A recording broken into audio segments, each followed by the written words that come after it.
Welcome back, YouTubers. Today I'll be doing a video on New England survival tips. So, what's my experience with this domain, right? So I was in the Vermont Mountain Infantry for 6 years, so I know what it's like to be out in bad elements, perhaps without shelter, perhaps without a stove or a heater. I know what it's like to be out in bad conditions. Now, with that being said, this video encompasses all 4 seasons, all right? Summer, winter, spring, and fall, everything in between. So this is not just about winter, but there's a lot of overlap. So the one thing I'll say about New England is that you want to be prepared for the cold, wet, windy conditions no matter what the season, whether it's spring, summer, winter, or fall. You want to make sure that you always have a hat, wool socks, wool gloves, leather gloves, or mechanics gloves. You want to make sure that you have insulating layers as well. So if it's the summertime, you probably want like a puff jacket, a light, thin puff jacket that's packable, okay? And then maybe you want like a denim jacket in the summer, something that's rugged, something that will keep you warm at nighttime, all right? If it's the winter, you're gonna need more insulating layers, thicker puff jackets, more insulating layers, more wool sweaters. Even in the summer, I still recommend you have a nice wool sweater, okay? Because it retains body heat even when it's wet, okay? What I'm wearing right here, a leather jacket, is no good. This is just for style. This is not something that you want when you're camping, hiking, bugging out, whatever, okay?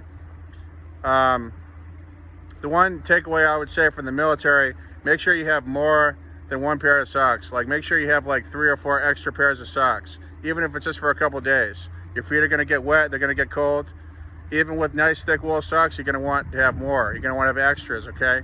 Okay, so now that we know a little bit about how to dress, let's talk about what you want for shelter items. So, a lot of people in the bushcraft, survivalist community want to go with tarps, okay? Tarps aren't a bad thing, but a tent is going to be a lot better, right? It's going to encompass and encapsulate a lot more heat, okay? Especially if you have multiple bodies within that tent.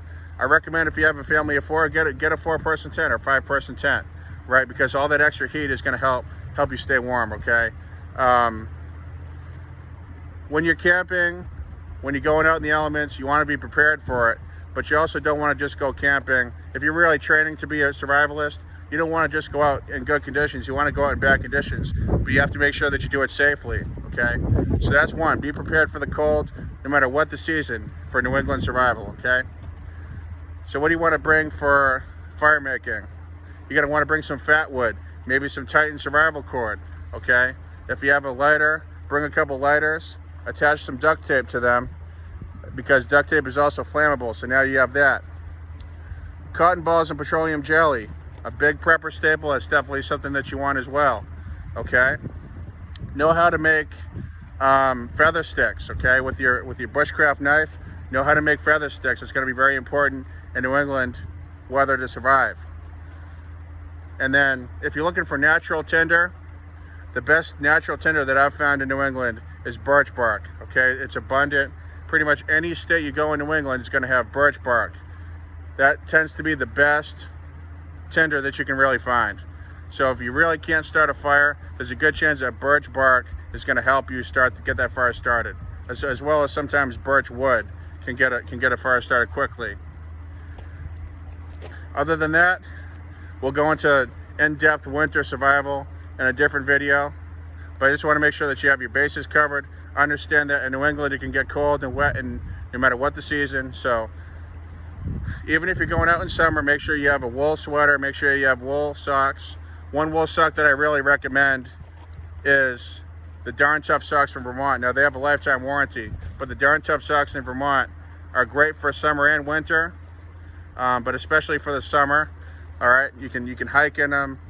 They can last a couple days. You can wring them out, and they'll last good. So stay warm, stay dry.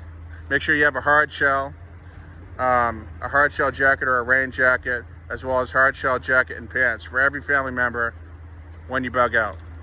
Thank you.